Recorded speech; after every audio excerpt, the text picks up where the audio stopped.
الحمد لله رب العالمين والصلاة والسلام على قائد الغر المحجلين نبینا محمد وعلى آلہ وصحبہ اجمعین وبعد. محترم بھائیوں اور بہنوں، السلام علیکم ورحمۃ اللہ وبرکاتہ.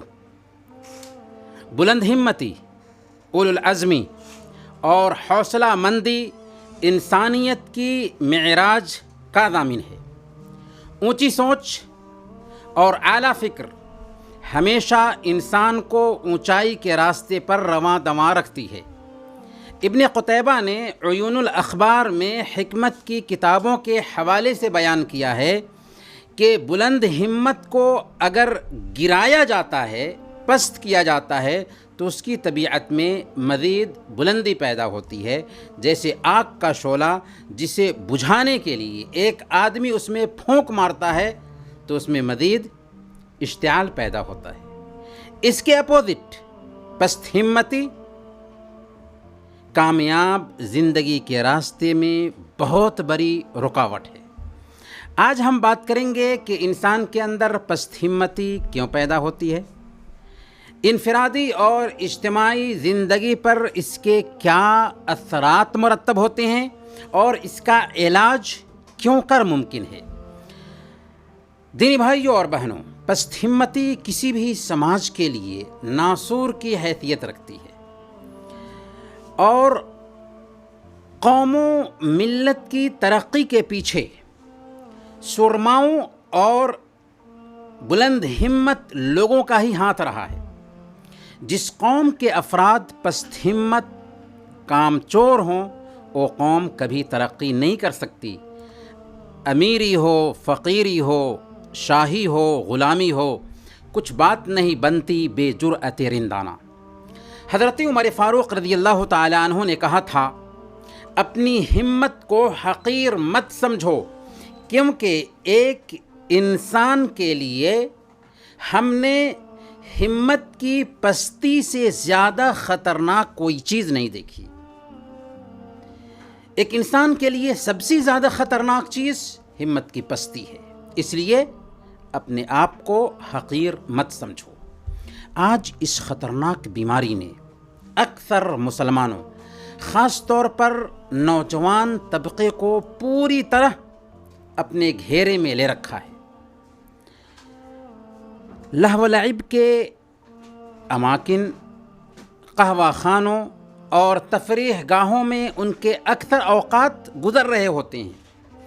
ہماری مسلم بیٹیاں اور بہنیں یا تو بازاروں کی زینت بنی رہتی ہیں یا گھروں میں ٹائم پاس کرتی ہیں. نتیجہ ظاہر ہے کہ آج ہمارے سماج کے افراد سست، کسل مند اور کام چور بنتے جا رہے ہیں، تن آسان بنتے جا رہے ہیں، کیونکہ پست ہمت ہمیشہ کام سے کتراتا ہے. اسے اپنی ضروریات زندگی یہاں تک کہ شخصی مصالح کی بھی پرواہ نہیں ہوتی، چہ جائے کہ وہ مسلمانوں کے معاملات پر غور کرے. اسی لیے اللہ کے رسول صلی اللہ علیہ وسلم ہمیشہ یہ دعا کیا کرتے تھے. اللہ کے نبی صلی اللہ علیہ وسلم کی دعا ہوتی تھی، اللہم انی اعوذ بک من العجز والکسل والجبن والبخل. اے اللہ، میں تیری پناہ مانگتا ہوں پیرانہ سالی اور سستی سے، اور تیری پناہ مانگتا ہوں عاجزی سے، بزدلی سے اور بخالت سے. پست ہمت ہمیشہ افضل اور بہتر پر طاقت رکھنے کے باوجود کم پر راضی رہتا ہے. وہ اپنی حالت میں مگن رہتا ہے، اسے آگے بڑھنے کی بالکل فکر نہیں ہوتی، حالانکہ اس کی طبیعت اعلیٰ اقدار کی مالک ہوتی ہے. اس کے اندر ایسی چھپی ہوئی صلاحیتیں اور قابلیتیں ہوتی ہیں کہ اگر ان کو نکھارا جائے تو وہ قوم و ملت کے لیے بہت مفید ہو سکتا ہے. اللہ تعالیٰ اپنے بندوں کے اندر یہی بلند ہمتی دیکھنا چاہتا ہے. اللہ تعالیٰ نے فرمایا سورہ الفرقان آیت نمبر 74، والذین یقولون ربنا هب لنا من ازواجنا وذریاتنا قرۃ اعین واجعلنا للمتقین اماما. اور اللہ کے نیک بندے جو ہوتے ہیں وہ دعا کرتے ہوئے کہتے ہیں کہ اے ہمارے پروردگار، تو ہمیں ہماری بیویوں اور اولاد سے آنکھوں کی ٹھنڈک عطا فرما اور ہمیں پرہیزگاروں کا پیشوا بنا، پرہیزگاروں کا امام بنا، پرہیزگاروں کا قائد اور رہبر بنا۔ عام لوگوں کا قائد نہیں بلکہ پرہیزگاروں کا رہنما اور رہبر بنا۔ اس آیت کریمہ میں مومن کی صفت یہ نہیں بیان کی گئی کہ اے اللہ ہمیں متقیوں میں سے بنا، بلکہ یہ بیان کی گئی کہ اے اللہ ہمیں متقیوں کا پیشوا بنا، جس سے اشارہ اس بات کی طرف ہے کہ اللہ تعالیٰ ایک مومن و موحد کے اندر بلند ہمتی، اولو العزمی اور اونچی عظیمت دیکھنا چاہتا ہے۔ اسی حقیقت کو اللہ کے رسول صلی اللہ علیہ وسلم نے اس طور پر بیان کیا کہ اذا سألتم اللہ فاسألوہ الفردوس، جب تم اللہ تعالیٰ سے طلب کرو تو جنت الفردوس کا سوال کرو، کیونکہ جنت الفردوس جنت کا سب سے اوپری درجہ ہے۔ دریا میں کود، مار کا آرا ہو موج سے، گوہر کی گر ہو جستجو، ساحل نشین بن۔ محترم ناظرین، پست ہمت ہمیشہ اپنے ڈیلی کے روٹین کا پابند ہوتا ہے۔ وہ کبھی آگے بڑھنے اور نئی چیز کی طرف جھانکنے کی ضرورت محسوس کرتا ہی نہیں۔ اس کے اوپر دن اور رات، مہینے اور سال ایسے ہی گزر جاتے ہیں اور وہ اپنی حالت پر برقرار دکھائی دیتا ہے۔ پست ہمت اپنے شہوات اور خواہشات کا بھی غلام بن کر رہ جاتا ہے، احساس زیاں کو بھی کھو دیتا ہے۔ جو طبیعت پر گزرے اسے کر گزرتا ہے، اسے گناہوں اور کوتاہیوں کا بھی احساس نہیں ہوتا۔ پست ہمت کسی بھی ذمہ داری سے بھاگتا اور فرصت کے باوجود مشغولیت کا بہانہ بناتا ہے، ہمیشہ ٹال مٹول کرتا ہے۔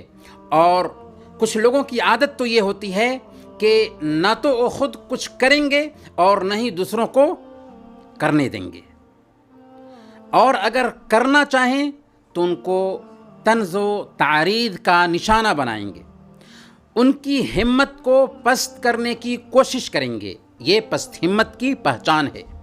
پست ہمت کسی بھی پلان اور منصوبہ کو ناممکن اور دشوار گزار سمجھتا ہے، حالانکہ یہ ساری رکاوٹیں اکثر اوقات اس کے نفس کی پیداوار ہوتی ہیں، ورنہ اگر پختہ عزیمت ہو تو کوئی بھی کام دشوار گزار نہیں، کوئی بھی کام مشکل نہیں ہے۔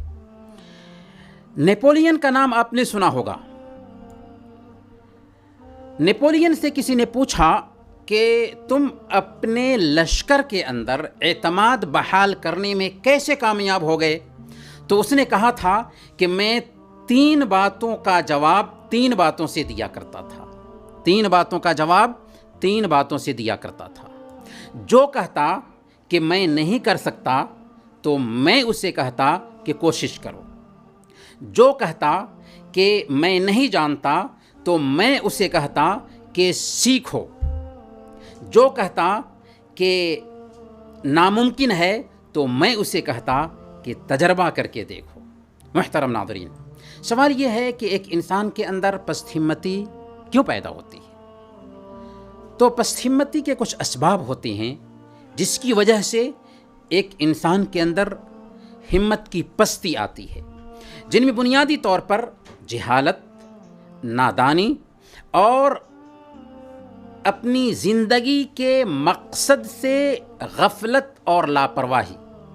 اگر ایک آدمی حقیقت میں یہ سمجھ لے کہ اس کی زندگی کا بنیادی مقصد اس دھرتی پر اللہ کی عبادت ہے، اور عبادت اپنے وسیع اور کشادہ مفہوم میں تمام ظاہری و باطنی اعمال و اقوال کو شامل ہے جنہیں اللہ تعالیٰ پسند کرتا ہے، گویا انسان کی پوری زندگی عبادت کے اس عام مفہوم کو سموئے ہوئے ہے۔ اب ایسی حالت میں یہ کیسے تصور کیا جا سکتا ہے کہ اس کے اندر پست ہمتی آئے، وہ دون ہمتی کا شکار ہو؟ نہیں، اس کے اندر بلند ہمتی آئے گی، کیونکہ وہ اپنی زندگی کے مقصد کو سمجھ چکا ہے۔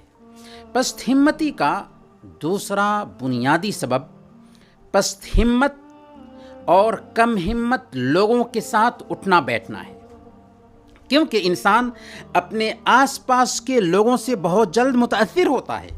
اسی لیے اللہ کے نبی صلی اللہ علیہ وسلم نے سنن ترمذی کی روایت کے مطابق بیان فرمایا، الرجل علی دین خلیلہ فلینظر احدکم من یخالل۔ آدمی اپنے دوست کے طریقے پر ہوتا ہے، اس لیے ہر آدمی کو غور کر کے دیکھ لینا چاہیے کہ وہ کس سے دوستی کر رہا ہے۔ گویا کہ دوستی کا، صحبت کا بہت زیادہ کردار ہوتا ہے ایک انسان کے پست ہمت ہونے میں۔ اسی طرح اللہ تعالیٰ کا ڈر دل سے نکل جائے، گناہوں کے ارتکاب پر جرأت پیدا ہو جائے، نیکیوں کی اہمیت ذہن سے نکل جائے، خود اعتمادی ذہن سے نکل جائے، یہ ساری چیزیں سبب بنتی ہے پست ہمتی کے لیے۔ محترم ناظرین، اب سوال یہ ہے کہ پست ہمتی جب ایک انسان کے اندر پیدا ہوتی ہے تو پست ہمتی کو ہر انسان اچھا نہیں سمجھتا، معیوب سمجھتا ہے۔ البتہ ماحول کے اثرات اور ہدف کے غیر واضح ہونے کی وجہ سے وہ روٹین کی زندگی گزارتا رہتا ہے۔ اس لیے ہمیں جاننا ہوگا کہ پست ہمتی سے ہم کیسے چھٹکارا پائیں، کیسے بلند ہمت بنیں۔ تو اس سلسلے میں چند اہم پوائنٹس کو اگر ذہن میں رکھیں گے تو ہمارے اندر کی پست ہمتی دور ہو سکتی ہے اور ہم بلند ہمت بن سکتے ہیں۔ کیا کریں، کیسے کریں کہ ہم بلند ہمت بن جائیں اور ہمارے اندر کی پست ہمتی دور ہو سکے؟ تو پست ہمتی سے نجات پانے اور بلند ہمتی پیدا کرنے کا پہلا طریقہ یہ ہے کہ آپ کا ہدف، آپ کا نصب العین، آپ کا ٹارگیٹ بالکل واضح اور دو ٹوک ہو۔ یعنی آپ اپنے مقصد تخلیق، اپنی زندگی کے مقصد کو ہمیشہ اپنے ذہن میں بیٹھائے رکھیں۔ یہ سوچیں کہ انسان اس دنیا میں اپنے رب کی بندگی کے لیے پیدا ہوا ہے اور اس کی زندگی کا مقصد دین کی سرفرازی ہے۔ ذرا حضرت خبیب رضی اللہ تعالیٰ عنہ کو دیکھیے کہ کس طرح انہوں نے اپنی زندگی کے مقصد کو سمجھ لیا تھا۔ مشرکین انہیں کھجور کے درخت پر سولی دینے کے لیے لٹکا چکے ہیں، قریب ہے کہ سولی دے دیا جائے۔ ان سے کہا جاتا ہے اس وقت جب کہ درخت پر لٹکایا جا چکا ہے سولی دینے کے لیے، کیا کہا جاتا ہے؟ کہا جاتا ہے کہ کیا تم اس بات سے راضی ہوگے کہ تمہاری جگہ پر محمد کو سولی پر لٹکا دیا جاتا صلی اللہ علیہ وسلم؟ تو کیا جواب دیا حضرت خبیب رضی اللہ تعالیٰ عنہ نے؟ حضرت خبیب رضی اللہ تعالیٰ عنہ نے جواب دیا تھا، اللہ کی قسم میں اس بات سے بھی راضی نہیں ہو سکتا کہ محمد صلی اللہ علیہ وسلم اپنے گھر والوں کے بیچ میں ہوں اور انہیں ایک کانٹا بھی چبھ جائے۔ سبحان اللہ، یہ ہے اولو العزمی، یہ ہے بلند ہمتی۔ پست ہمتی سے نجات پانے اور بلند ہمتی پیدا کرنے کا دوسرا وسیلہ ہے اپنے دل میں اللہ کا ڈر بسائے رکھنا۔ ہم اللہ تعالیٰ کا ڈر دل میں بسائے ہوں، اپنے دل کو اللہ کے ڈر سے تازہ رکھیں، اپنے دل میں اللہ کا دھیان بسائیں اور یاد رکھیں کہ اللہ تعالیٰ ہمیں دیکھ رہا ہے، ہماری باتوں کو سن رہا ہے، ہماری نگرانی کر رہا ہے، ہماری ایک ایک حرکت سے آگاہ ہے۔